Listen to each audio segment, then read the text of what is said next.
Sylvester and the Magic Pebble by William Steig. Sylvester Duncan lived with his mother and father in Acorn Road in Oatsdale. One of his hobbies was collecting pebbles of unusual shape and color.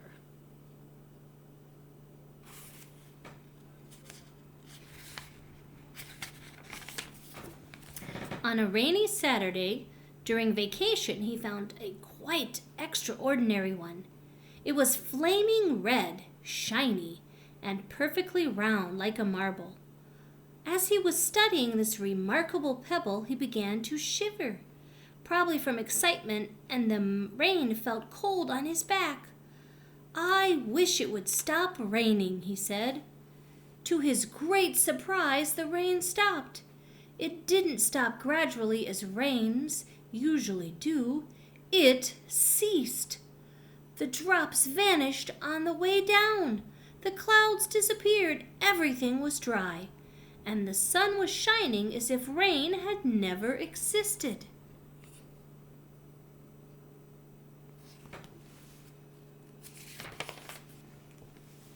In all his young life, Sylvester had never had a wish gratified so quickly. It struck him that magic must be at work, and he guessed that the magic must be in the remarkable-looking red pebble, where indeed it was. To make a test, he put the pebble on the ground and said, "I wish it would rain again." Nothing happened, but when he said the same thing, holding the pebble in his hoof, the sky turned black. There was lightning and a clap of thunder, and the rain came shooting down. "What a lucky day this is," thought Sylvester. "From now on I can have anything I want. My father and mother can have anything they want. My relatives, my friends, and anybody at all can have everything anybody wants." He wished the sunshine back in the sky, and he wished a wart on his left hind fetlock would disappear. And it did. And he started home, eager to amaze his father and mother with his magic pebble. He could hardly wait to see their faces. Maybe they wouldn't even believe him at first.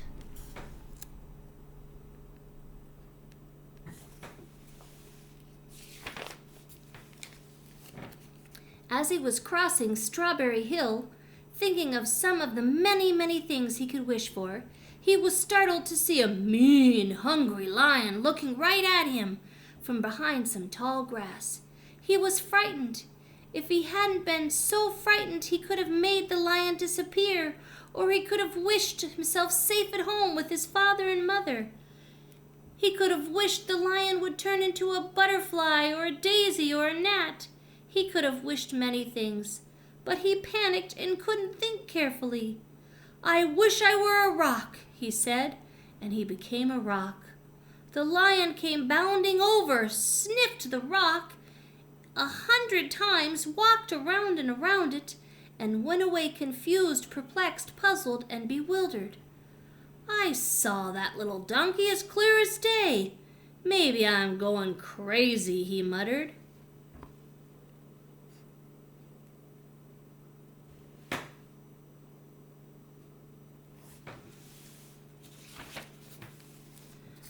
And there was Sylvester, a rock on Strawberry Hill, with the magic pebble lying right beside him on the ground.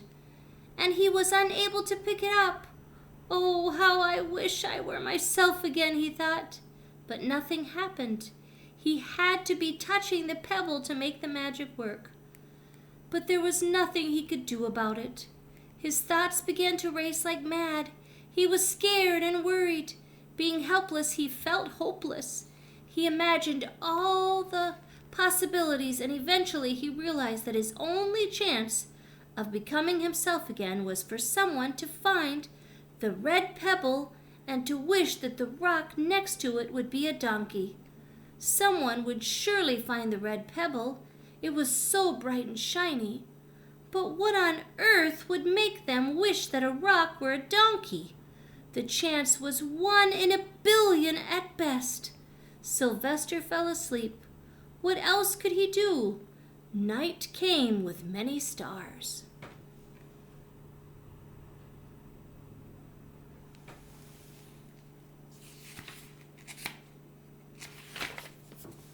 Meanwhile, back at home, Mr. and Mrs. Duncan paced the floor, frantic with worry. Sylvester had never come home later than dinner time. Where could he be? They stayed up all night wondering what had happened, expecting that Sylvester would surely turn up by morning, but he didn't. Of course, Mrs. Duncan cried a lot, and Mr. Duncan did his best to soothe her, but both longed to have their dear son with them. "I will never scold Sylvester again as long as I live," said Mrs. Duncan, "no matter what he does." At dawn, they went about inquiring of all the neighbors.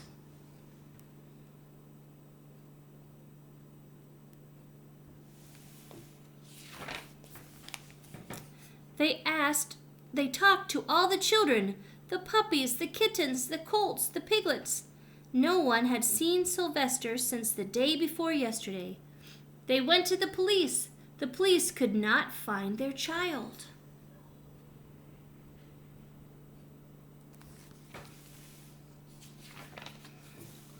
All the dogs in Oatsdale went searching for him.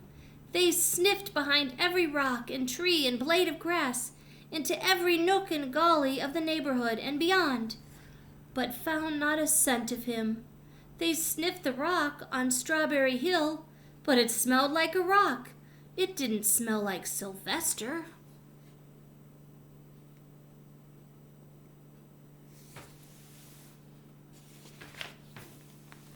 After a month of searching the same places over and over again, and inquiring of the same animals over and over again, Mr. and Mrs. Duncan no longer knew what to do. They concluded that something dreadful must have happened, and that they would probably never see their son again, though all the time he was less than a mile away.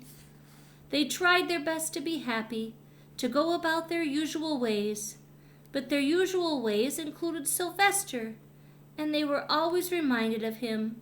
They were miserable. Life had no meaning for them any more.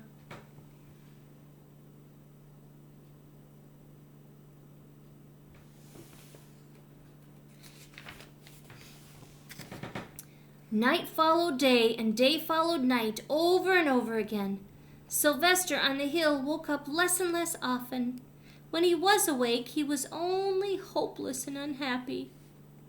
He felt he would be a rock forever, and he tried to get used to it. He went into an endless sleep. The days grew colder. Fall came with the leaves changing color. Then the leaves fell, and the grass bent to the ground.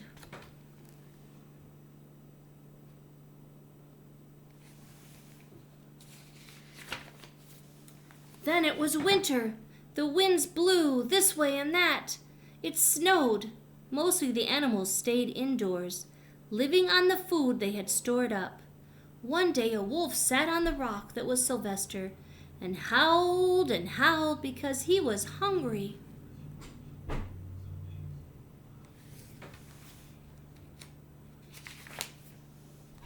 Then the snows melted. The earth warmed up in the spring sun, and things budded. Leaves were on the trees again. Flowers showed their young faces.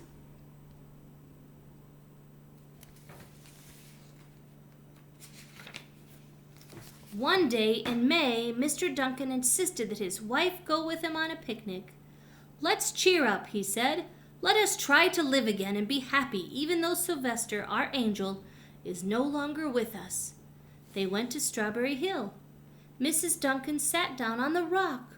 The warmth of his own mother sitting on him woke Sylvester up from his deep winter sleep. How he wanted to shout, "Mother, Father, it's me, Sylvester! I'm right here!" But he couldn't talk. He had no voice. He was stone dumb.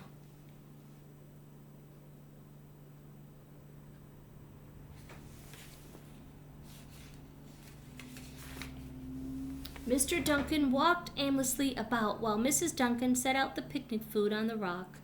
Alfalfa sandwiches, pickled oats, sassafras salad, Timothy compote. Suddenly Mr. Duncan saw the red pebble. "What a fantastic pebble!" he exclaimed. "Sylvester would have loved it for his collection." He put the pebble on the rock. They sat down to eat. Sylvester was now as wide awake as a donkey that was a rock could possibly be. Mrs. Duncan felt some mysterious excitement. "You know, Father," she said suddenly, "I have the strangest feeling that our dear Sylvester is still alive and not far away." I am, Sylvester wanted to shout, but he couldn't. If only he had realized that the pebble resting on his back was the magic pebble.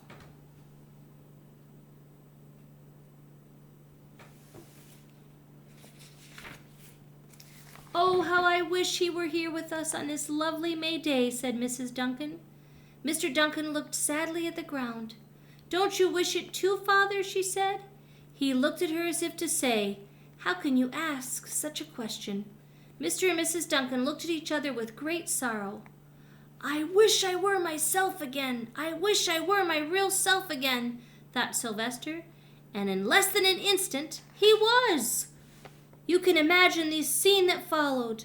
The embraces, the kisses, the questions, the answers, the loving looks, and the fond exclamations.